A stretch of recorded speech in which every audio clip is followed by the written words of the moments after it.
Hi, everybody. I'm Alane Freund from Are You Highly Sensitive Live, and I'm here with my friend and colleague, Candy Crawford from the Chicago area.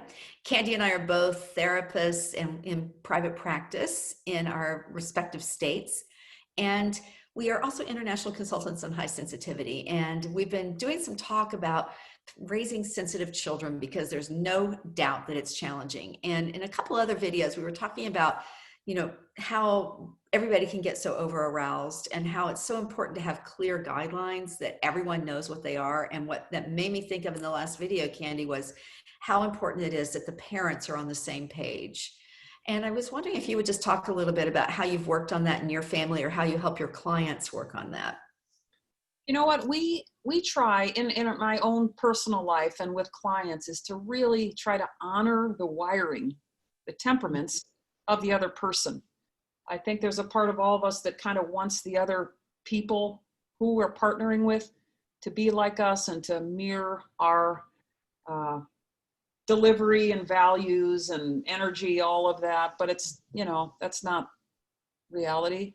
So I think the next best thing is to really kind of like stay true to who you are, how you're wired, and really be open and supportive of that other temperament, who you're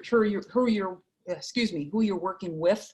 Mm-hmm. And really trust that the kids really will benefit from both. Who are we to think we even know? Oh, sorry. Can you not? I think I know. I always know what's best.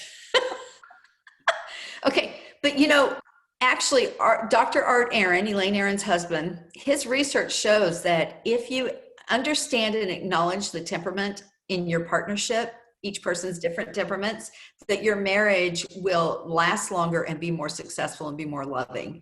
And I think it's fair to extrapolate that would be true of parents too. But I get questions all the time, and I know there'll be questions on this webinar we're about to do next week on my partner disagrees with me. My partner thinks I overparent. My partner thinks I coddle my child. My partner thinks this. My partner thinks this. My partner's sensitive. My partner's not sensitive. Yeah. And what you're saying is we need to just kind of be with each other and accept and love our differences. A lot of allowing. And let me throw in a little jab, not a jab. I remember, and Elaine, Dr. Aaron has said this often. She has some research that says 40% of divorces, and I don't want to oversimplify, are caused by temperament. Mm-hmm. Probably not differences, but maybe an inability to honor the other's temperament.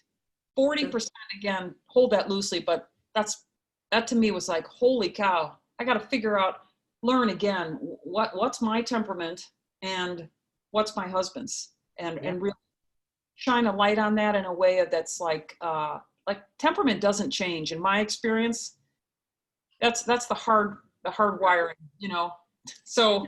Born with it, you got it.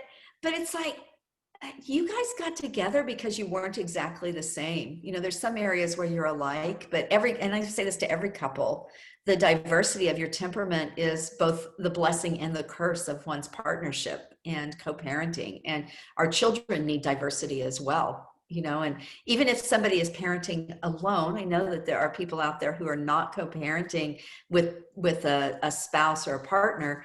Even in that situation, you have to bring people into your lives for support, right? And the fact that you all parent in such diverse ways is what makes your child able to go out. I just got a puppy, and I was watching some puppy videos, and this one great video was saying all the things they expose young puppies to that makes them resilient when they're adult dogs. Yes. All the different kinds of people, all the different kinds of sounds, all the different kinds of lights.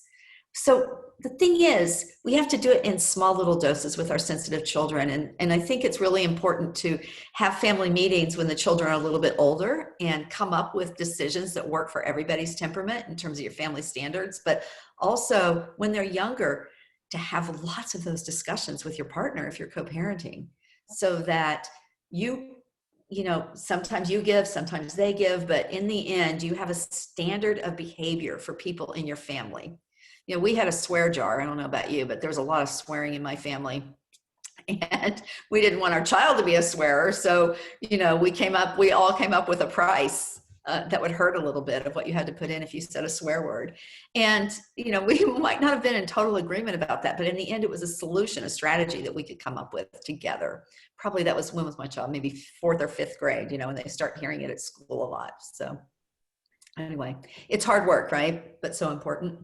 It's hard work and it's depleting. And I think you can reap dividends. We like to, even our kids are older, so the 4 of us will get together, whether it's a vacation or a holiday or a weekend. We'll say, what's important to you this weekend?